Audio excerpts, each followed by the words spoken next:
Hello, everyone. Today we're going to be talking about persistence, or more specifically, a parable that Jesus told about someone who overcame injustice by being very persistent.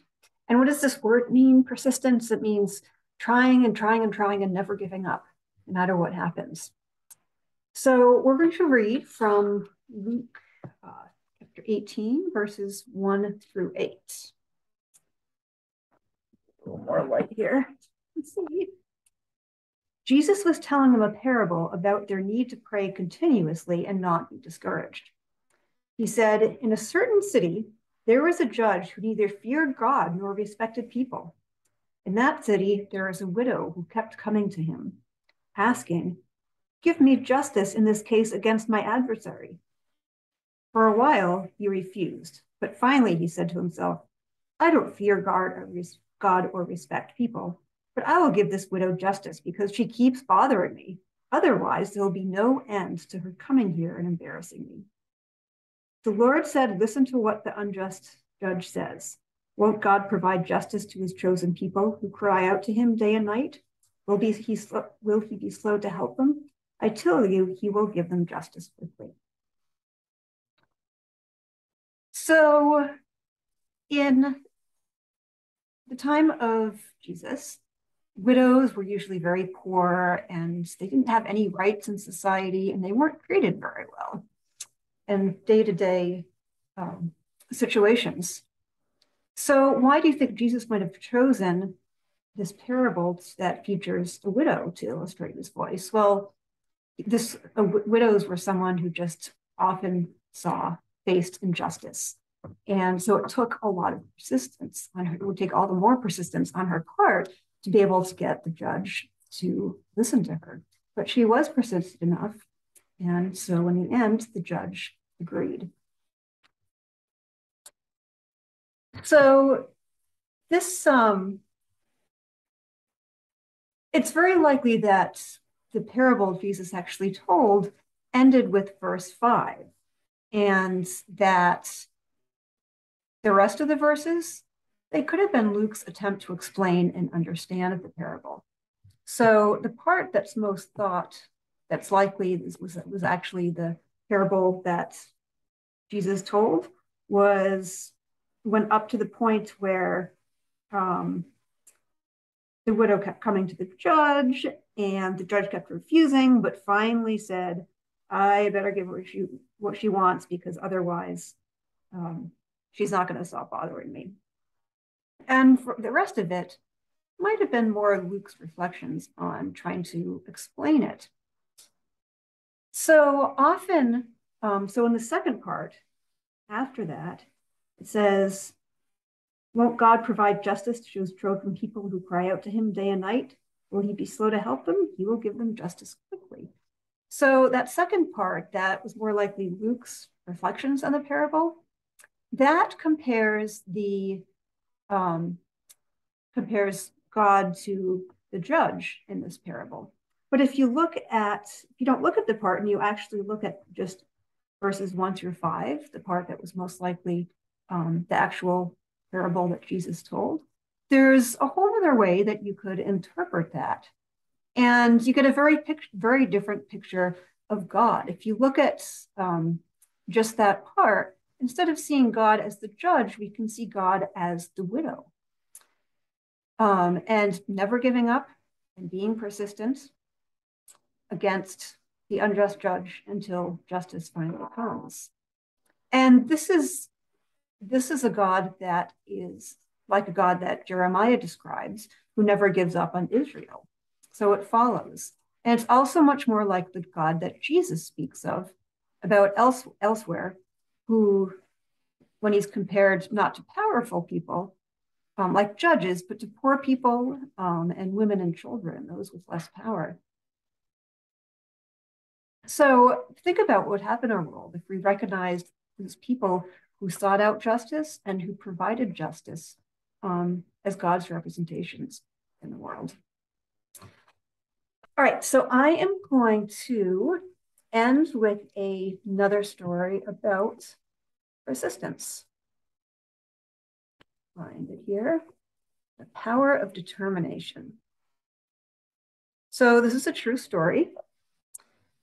And it's about an athlete that was horribly burned in a schoolhouse fire when he was only 8 years old. And it took place a long time ago. It took place like in about the turn of the last century, so around the beginning of the 1900s.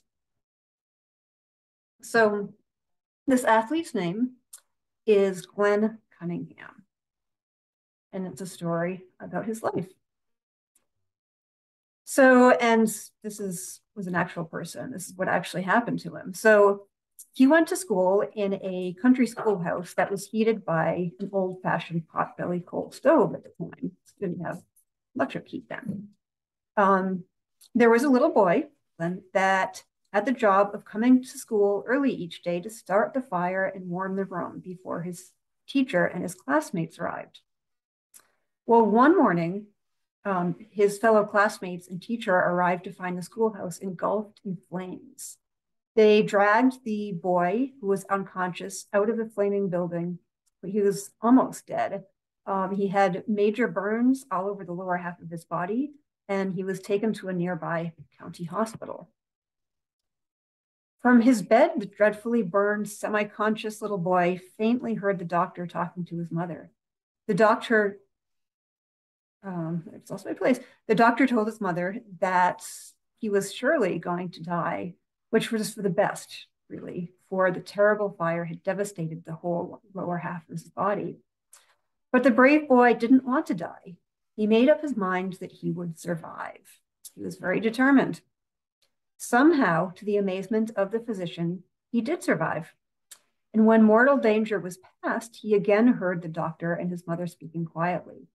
The mother was told that since the fire had destroyed so much of the flesh in the lower part of his body, it would almost be better if he had died, since he was doomed to a lifetime of being a cripple with no use at all of his lower limbs. But once more, the brave boy made up his mind. He would not be a cripple. He would walk. But unfortunately, from the waist down, he had no ability to move his muscles. His thin legs just dangled there, pretty much lifeless. Eventually, he was released from the hospital. Every day, his mother would massage his little legs, but there was no feeling or control, nothing.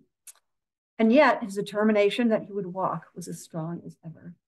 When he wasn't in bed, he was confined to a wheelchair. One sunny day, his mother wheeled him out into the yard to get some fresh air. This day, instead of just sitting there, the boy threw himself from the chair. He pulled himself across the grass, dragging his legs behind him. He worked his way to the white picket fence bordering their lot. With great effort, he raised himself up on the fence. Then, stake by stake, he began dragging himself along the fence, resolved that he would walk. He started to do this every day until he wore a smooth path all around the yard besides the fence. There was nothing he wanted more than to develop life in those legs. Ultimately, though, his daily massages, his iron persistence, and his determination, he did develop the ability to stand up and then to walk rather haltingly, and then to walk by himself, and then eventually to run. He began to walk to school, then run to school, and he would run just for the sheer joy of running because he could after almost dying and the doctor saying he'd never walk again. And so later in college, he ended up going out for the track team and made the track team. Still later in Madison Square Garden, this young man who was not expected to survive, who would surely never walk, who could never hope to run, this man, Dr. Glenn Cunningham, ran the world's fastest mile. So on June 16th, 1934, Glenn Cunningham ran the mile in 4 minutes and 6.8 seconds, which broke the world record for the fastest mile at the time, which is amazing. His effort portrays that whatever you want to create in your life is yours for the making. As long as you desire it enough and now your will to guide you, you can make change.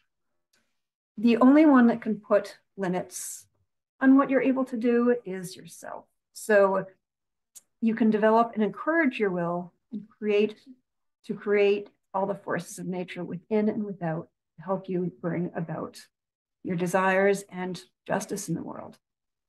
So it's amazing what you can do. And if you think about the widow who was facing such injustice, and there are so many injustices in the world, but if you keep at it and keep at it and keep at it and don't give up, then you can face these injustices and help bring about justice. So that's all for today. Hope you have a good week. Bye.